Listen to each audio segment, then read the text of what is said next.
When achieving your goals requires a long-term commitment, it's easy to get discouraged along the way. Playing the long game can be challenging, but there are a few things that you can do to make success a reality. Welcome to Gimbel's Tip of the Week, where you get practical, actionable advice that you can use right away to start building a more productive and profitable legal practice.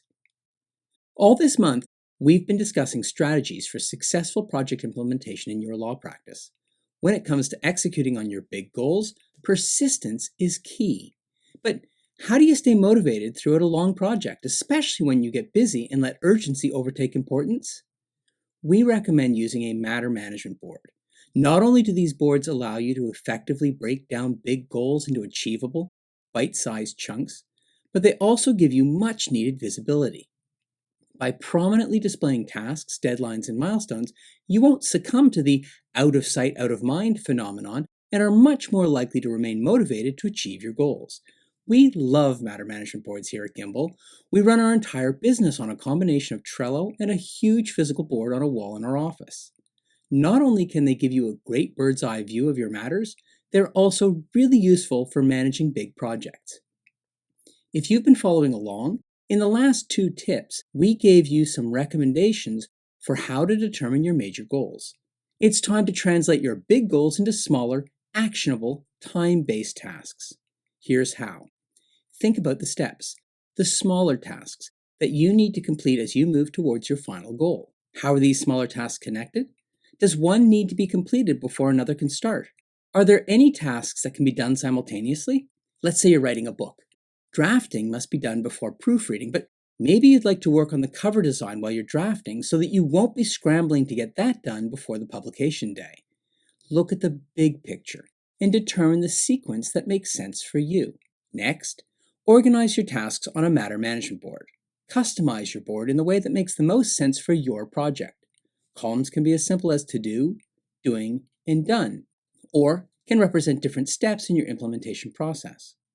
Tasks can be color-coded based on type, say research-based tasks in green, communication-based tasks in blue, etc. Or colors can be used to assign tasks to different team members. Maybe you're using one board to represent multiple big goals, and the tasks are color-coded based on that. Once your board is complete, display it prominently so that all team members can refer back to it. If you want to learn more, get our free Matter Management Quick Start Guide. I've included a link in the show notes below. Working with your board can be a lot of fun. It's surprising how gratifying it can be to move cards towards the done column. These boards can help you and your team stay committed to those big, long-term goals. So this week's tip is to use matter management boards to streamline the implementation process. These boards will provide you with visibility into the project and enable you to track easily your progress. We also know that legal professionals who remain motivated are able to deliver more value for themselves, for their firm, and most importantly, for their clients. Put simply, they're much more likely to be recognized as true, value-driven legal professionals. And that's it. Join us next week for more on building a profitable and a productive law practice. Thanks a lot, everybody. Do you wish you could do less and still accomplish more? If you want a law practice that generates more revenue and leaves you time for the other things that matter most in your life, join our free webinar. Learn 3 strategies you can implement immediately to boost your productivity and overall operational efficiency. You'll enjoy a less stressful and more successful practice. Sign up for the webinar below.